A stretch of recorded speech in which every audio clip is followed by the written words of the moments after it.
ma'a muwafaqati syar'i, tapi juga harus sesuai dengan aturan syariat juga. Memang itu ilham yang Allah turunkan ke hatimu untuk melakukan sesuatu. Apa bikin majlis taklim, apa musola, apa bikin usaha, atau bikin masjid, atau bikin sekolah, apa saja. Tetapi juga harus bimuwafaqati syar'i, harus ada aturan syariatnya. Jangan kamu mau bikin masjid tapi di tanah yang bukan milikmu, di tanah PU yang tidak ada syariatnya, nggak ada izinnya, asal bangun saja. Banyak terjadi loh, membangun di atas tanah orang yang sesungguhnya tanah wakafnya belum resmi, masih dalam segel. Begitu sudah jadi masjidnya, anaknya menuntut, ya kalah masjidnya. Akhirnya dibongkar. Kan dana umat terbuang-buang. Tetap sekalipun ilham harus ada aturan syariatnya. Tanahnya resmi, wakaf ya wakaf, hibah ya hibah. Kalau kontrak ya boleh, izin juga boleh. Tanah PU itu boleh, asal dapat izin. Minta ke dinas perhutanan atau minta ke pemerintah kabupaten, disposisi izin, namanya hak guna bangun, HGB. Bisa, itu syariat. Jangan asal bangun aja. Bangun musola di atas tanah PU yang tanpa izin sih gimana? Ya kan? Atau tanah orang yang nggak jelas. Kadang-kadang ada yang punya, yang beli orang Jakarta, orang yang nggak tahu, nggak pernah datang, di alamat mana nggak tahu, ya kan, mungkin sudah meninggal, sudah pindah, akhirnya tanah tidak bertuan juga. Jangan dong. Sudah dibangun, tiba-tiba ada ahli warisnya datang, nih ada suratnya, dibongkar kan? Akan gitu. Jadi ya artinya tetap bagaimanapun kita standarnya adalah syariat juga, ya.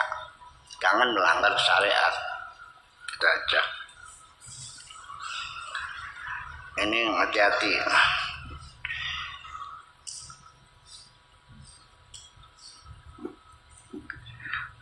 Uzhud fika wa fil khalqi wa fid dunya yurihka minal khalqi. Yang penting adalah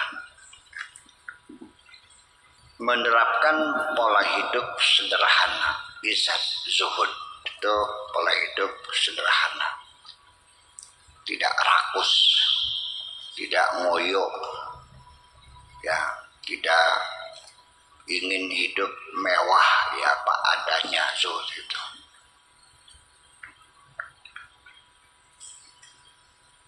Di dalam untuk dirimu sendiri, wafil khalqi, dan juga untuk manusia.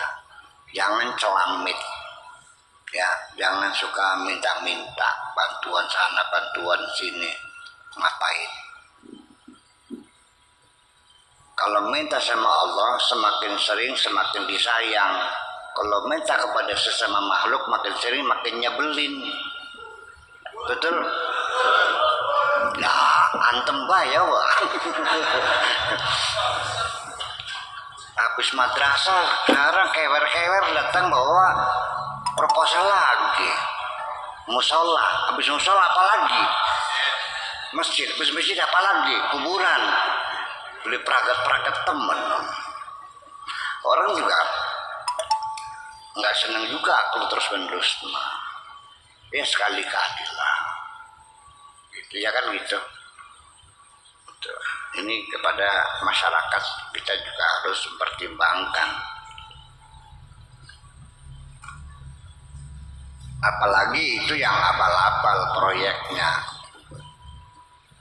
Seorang kiai yang soleh, yang yakin benar juga, masyarakat tetap aja ada yang nggak suka kok, betul nggak? Ya iya.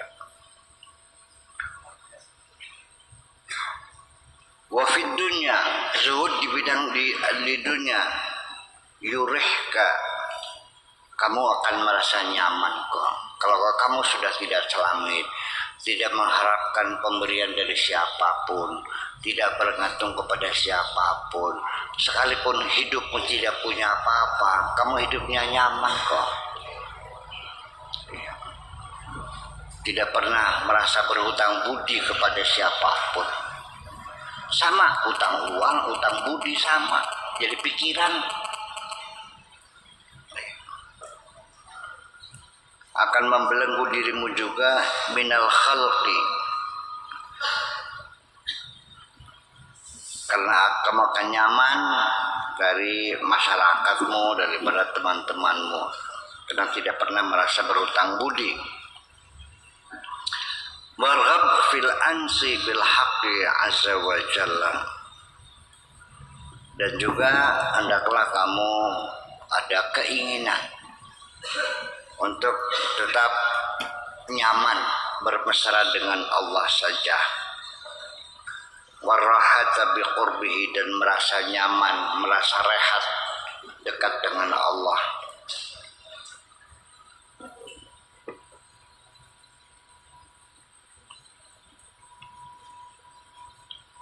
Wala ansa ilal ansa bihi, tidak ada satu kenyamanan yang kecuali bersama Allah.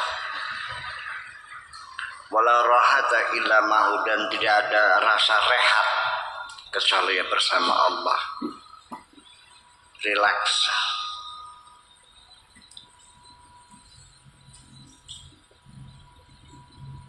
Ba'da safa min kudurati nafsika, baru kamu itu merasa nyaman bersama Allah apabila hatimu sudah dibersihkan dari kotoran-kotoran nafsumu, dari sampah-sampah nafsumu. Min kudurati nafsika, dari sampah-sampah nafsumu itu.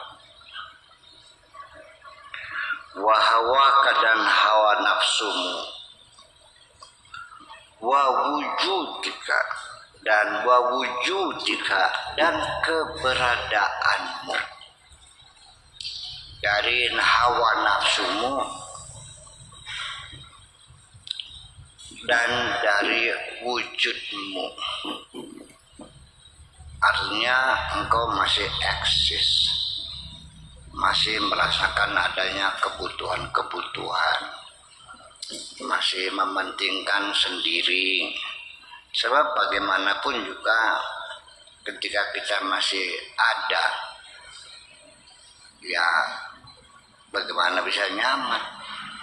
Mikirin makannya dari mana, minum dari mana, nanti bepergian transportnya dari mana. Rasa pusing semacam itu nggak pernah hilang selagi kamu masih ada. Nanti setelah kamu ada juga keluarga kamu pikirin juga, anak istri makannya dari mana, anak sekolah mana. Kita tiap hari itu hati kita keruh, busak leter, ya hal semacam itu, dan nggak pernah habis. Yang anehnya lagi, selama ini kamu belum pernah kelaparan atau tidak menemukan makanan 3 hari 3 malam. Setiap hari makan kan? Tapi ternyata kamu masih khawatir juga menghadapi hari esok.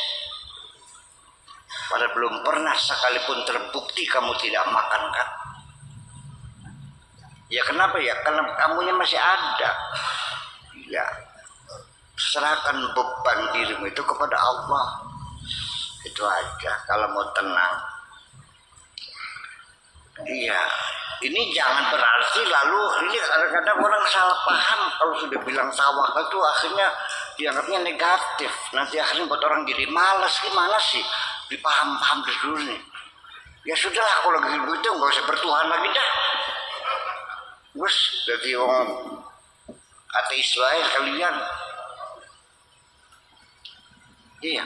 Diajak berserah diri, nantinya nihilisme, nantinya menjadi fatalisme, nantinya pemalas. Ilmu dari mana orang tawakal pemalas?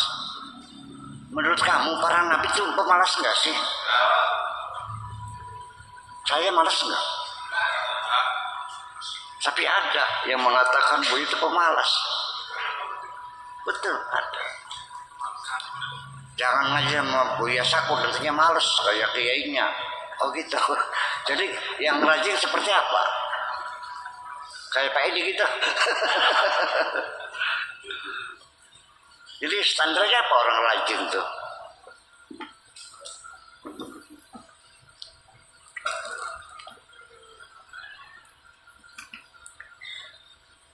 Saya yang sehari-hari kayak kitiran, kayak kipas tiap hari ini disebut malas.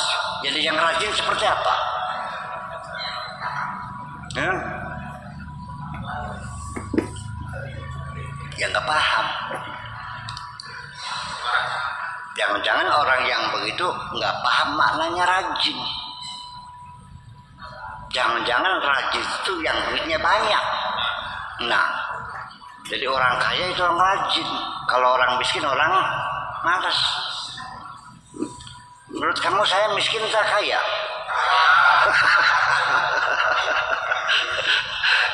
Ya itu akhirnya semua orang salah paham semua.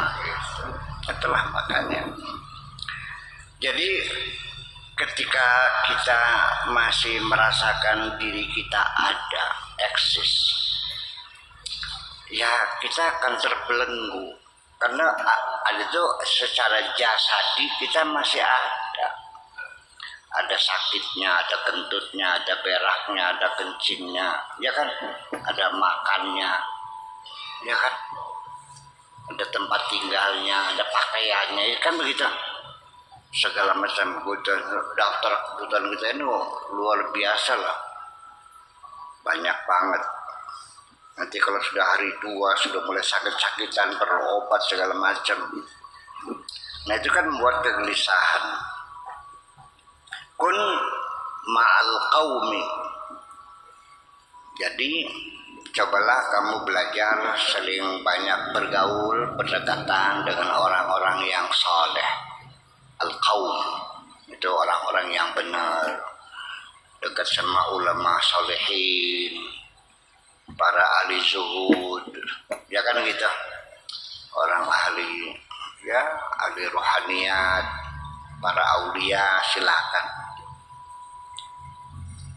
Bagaimanapun karena pergaulan ini akan mempengaruhi anak-anak kita yang kena narkoba itu karena bergaul dengan teman-teman yang lemah narkoba.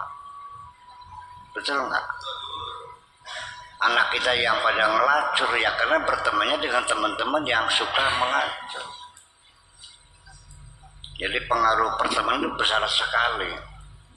Makanya ya lingkungan kita bersihkan juga.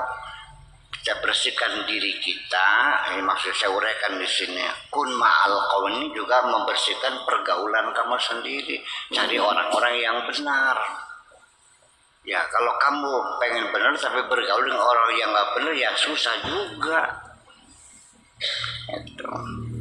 Itu. Kun ma'al qaumi fatata'ayyadu bita'yidihim. Nanti kamu akan menjadi orang yang kokoh bita'yidihim dengan dukungan mereka. Setiap hari kamu mendengarkan petua, mendengarkan nasihat, mendengarkan selamanya, ikut pengajiannya, bimbingannya, kan seperti itu.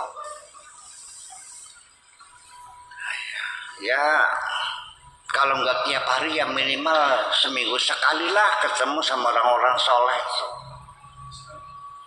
Tapi kalau orang yang belum diberi hidayah, boro-boro mendekat, boro senang, malah nyengiti, malah antipati, malah membenci kok. Kan banyak di masyarakat kita orang yang sebaik itu kok dimusuhi sih. Ya itu, iya. Padahal kesalahan-kesalahan yang dilakukan itu kesalahan pribadi, kesalahan yang sifatnya ada privasi dia. Iya kan? Bukan pelanggaran syariat, dia benar kok. Ya kan seperti itu. Ya atau mungkin ya karena miskin barangkali sehingga orang nggak mau mendekat. Biarkan kalau orang miskin kan beli yang betulan nih kak. Misalnya punya uli apa? Cari teman kan cari yang kaya. Cari mantu. Ya itu. Kun ma'al kaum. Al kaum itu satu istilah di sini artinya orang-orang soleh lah.